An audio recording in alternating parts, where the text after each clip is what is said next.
എല്ലാവർക്കും എൻ്റെ നമസ്കാരം.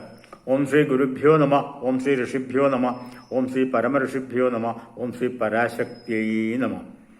ഋഗ്വേദത്തിലെ 1-ാം അധ്യായത്തിൽ 127-ാമത്തെ മന്ത്രമാണ് ഇവിടെ പറയാൻ വേണ്ടി പോകുന്നത്. സ്ത്രീണീത ബർഹിരാനുഷക് ഘൃതപൃഷ്ടം മനീഷിണ യത്രാമൃതസ്യ ചക്ഷണം. അന്വയം: ഹേ മനീഷിണ, യത്ര അമൃതസ്യ ചക്ഷണം തൽബർഹി ആനുഷകൃതപൃഷ്ടം സ്ത്രീണീത. മനീഷിണ, ബുദ്ധിയുള്ളവർ, ഉന്നതമായ ബുദ്ധിവിശേഷണങ്ങൾ ഉള്ളവർ, ജ്ഞാനികൾ, പണ്ഡിതന്മാർ എന്നൊക്കെ അർത്ഥം. അവർ ഋത്വിക്കുകളാണ്. യാഗവേദിയിൽ കർമാനുഷ്ഠാനങ്ങൾ ചെയ്യുന്നവർ ഋത്വിക്കുകൾ, ജ്ഞാനികളാണ്, പണ്ഡിതന്മാരാണ്, വേദജ്ഞാനികളാണ്. എത്ര ദർഭയിൽ, ദർഭവിരിപ്പ് യാഗവേദിയിൽ വേണമെന്ന് വളരെ നിർബന്ധമാണ്. അമൃതസ്യ, അമൃത തുല്യമായ, നെയ്യിൻ്റെ എന്നർത്ഥം.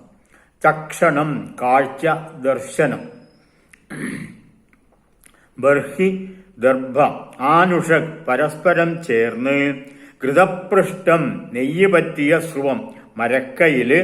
താഴെ ദർഭയിൽ വെച്ച് ദർഭയുടെ ഉപരിഭാഗത്ത് നെയ്യ് കലർത്തിയും ദർഭകൾ മൂടിവെക്കുകയും സ്ത്രീണീത ചെയ്യുന്നു.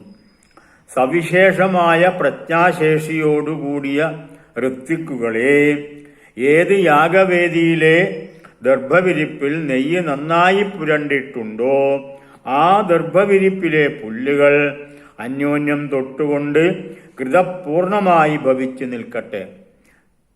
അത് ആ ദർഭവിരിപ്പുകൾ നെയ്യ് ചേർന്നതായി ഭവിക്കട്ടെ എന്നർത്ഥം.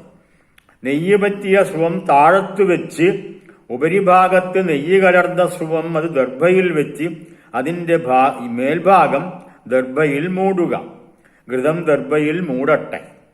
അങ്ങനെയുള്ള അഗ്നിദേവനെ ബർഹിസ് എന്ന് സൂചിപ്പിക്കുന്നു. ദർഭയിൽ വെക്കപ്പെട്ട നെയ്യ് എടുക്കുന്നതായിട്ടുള്ള നെയ്യ് കലർന്നതായിട്ടുള്ള ദർഭപ്പുല്ല്, ആ ദർഭപ്പുല്ലിൽ നെയ്യ് പറ്റിയ സ്രുവം അവിടെ വെക്കട്ടെ. അപ്പോൾ നെയ്യ് ദർഭപ്പുല്ലിൽ ഉണ്ടാകും. ആ താഴെ വെച്ച് ഉപരിഭാഗത്ത് നെയ്യ് കലർന്ന സ്രുവം അത് ദർഭയിൽ വെച്ച് അതിൻ്റെ മേൽഭാഗം ദർഭയിൽ മൂടുക. അങ്ങനെയുള്ള അഗ്നിദേവനെ ബർഹിസ് എന്ന് സൂചിപ്പിക്കുന്നു. ഈ സന്ദർഭത്തിലുള്ള അഗ്നിയെയാണ് ബർഹിസ് എന്ന് വിളിക്കുന്നത്. ഇതാണ് ഈ മന്ത്രത്തിന്റെ സാരം.